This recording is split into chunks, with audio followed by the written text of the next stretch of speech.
actually feel him between the four lines. He is a supreme elite competitor, and we needed it. Obviously this was a very desperate, urgent game, and he was doing it on both ends of the court. Just put his imprint at every important part of the game, and he's in the top percentile of this entire association in terms of conditioning. And you saw he just got stronger as the game went on. But in terms of, you saying a Marquette guy, Dwayne swore to us. He looked us, Pat and I, dead in the eye and said, "This is, this is your guy. This is the next guy."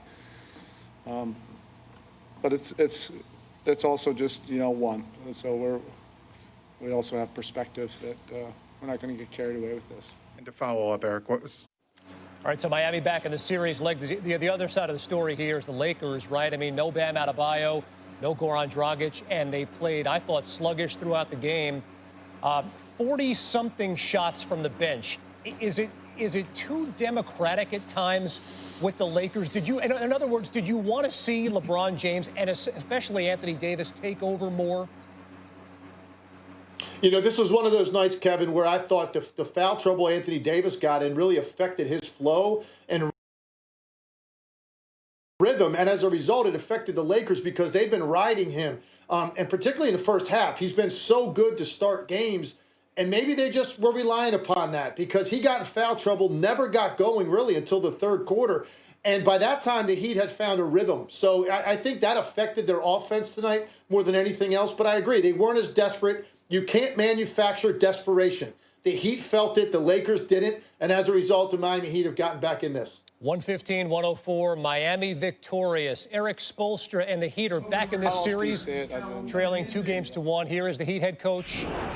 Live coverage on SportsCenter from Orlando. Is there like a locked-in vibe you get from him? No, he was no different. Yay, but that right there knocks down a three in the corner, his first bucket. And then off the alley-oop from Rondo, starting to find a little rhythm here for AD. Got Olynyk in front of him, called for the charge. 5 points, 5 turnovers, 3 fouls in the first half, and the Heat had a 4-point advantage. Let's go to the third quarter. Heat up 9. Tyler Hero. 66-54 advantage for Miami. Lakers in transition. LeBron on the miss. AD gets it. He's stripped. How about that outlet from Crowder to Hero? Oh, did he go lefty reverse? Yes, he did. Heat on a 10-0 run to start the third quarter. And then here, Jimmy buckets. From the block to the free throw line. Are you serious with that move? Let's go to the fourth. LeBron trying to lead a charge. Give him that and 1. That cut it to 2 after the foul shot. Then here LeBron to the corner. Morris knocks it down. It's a tie game. Then Rondo driving a layup. Lakers take a 2-point lead. But then Butler, wide open Olynyk for the 3, and just like that, Miami takes a 3-point advantage. This would be a back-and-forth affair to start this fourth quarter, and then Miami would start to surge. Olynyk, how about that pass from Jimmy Buckets? All right, it's 101-95. Butler going to work on the post game. Take me back to the 90s NBA basketball. I see you. Heat up 8. And 2 minutes to go. AD finds Morris, top of the key, wide open. Hero late on the closeout. So Lakers are down 5. After Jimmy Butler made 2 free throws, Morris misses the 3. Rebound to Olynyk. So now it's a 7-point advantage. Butler all the way to the rack. He had a 40-point triple-double in this game. Yes, only 3 players in the history of the NBA have had a 40-point triple-double in the NBA Finals. LeBron's one of them. Jerry West was the other, but they lost. Jimmy Butler won his game, 115-104.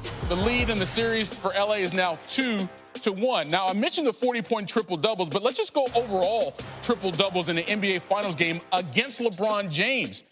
Butler now the 4th player to do it. 3 guys from the Warriors did it. He and KD both notched their first career triple-doubles in those games. All 4 players to accomplish this feat led their team to a win in that game against LeBron. We've got news conferences on the way. We're going to hear from all the stars following Game 3. Miami keeping its season alive, but we're joined by our star, Tim Legler, here. I mean, Legs, I'm going through the box score here. 13 assists, 11 rebounds, but 40 points jumps out, and 14 of 20 from the field. What stood out to you about Jimmy Butler, the way he got his baskets? Yeah, Kevin, you're going to see a gaudy stat line with Jimmy Butler. And if you didn't see the game, you'll look up tomorrow, you'll pull up the box score, and those numbers you just mentioned will jump out. For me, the two biggest numbers on that stat sheet are going to be 20 field goal attempts and 14 free throw attempts, because it shows you that he was being aggressive as a scorer. People were asking me before the game, what can the Heat do? They don't have Bam, they don't have Dragic to make this a series. I said it's very simple. Jimmy Butler needs to go for 35.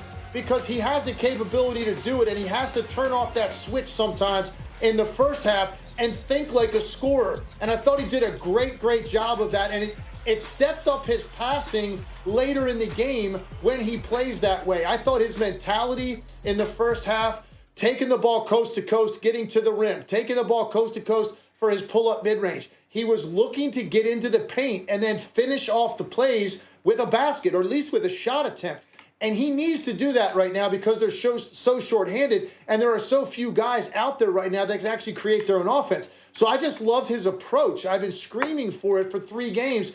He finally did it, and he's capable of doing this night in and night out. He really is as a scorer. And then the plays he made late for Olynyk, completely set up by the fact that now the Lakers were taking him seriously as a guy that was looking for his own offense. So he comes off a couple of ball screens, he draws 2 guys with him, and now he makes the plays. So his assist numbers are great too, but none of that is going to be possible if he doesn't put it in the Lakers' heads that he's out there with a different mindset. It's going to be to score, and he creates more help, and now you can make plays for other guys. So I just thought his approach was the way it should be every night for this team. They desperately need him to think this way. It was a monster performance by a guy that was desperate, and he got his team now back in this series. Really incredible. 40 points in, as you said, a must-win. I mean, that's such an overused term, but it was the case for Miami tonight.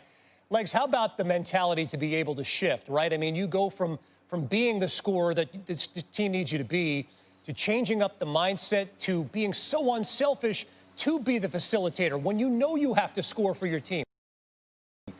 What does that tell you about Jimmy Butler, the player? Yeah, Jimmy's been one of these guys that, he likes to get to the party when the party needs him, right? And sometimes when you get to the party late, I always say everybody left. So he got to the party early in this one, and he got going aggressively, and now you're going to force different defensive reactions, and you're going to force miscommunications. And here's a great example. You're coming off this high ball screen. KCP and AD are both so concerned about Butler because of the way he's been playing and how aggressive he's looking for his own shot. That's how you force mistakes. Now 2 guys jump out, Olynyk with a really nice read and Butler with the great find. And on that first one with the 3-pointers, the same thing. He turns the corner, LeBron is tracking him, but now AD has to react to that at the rim because he has been so good at finishing in this particular game.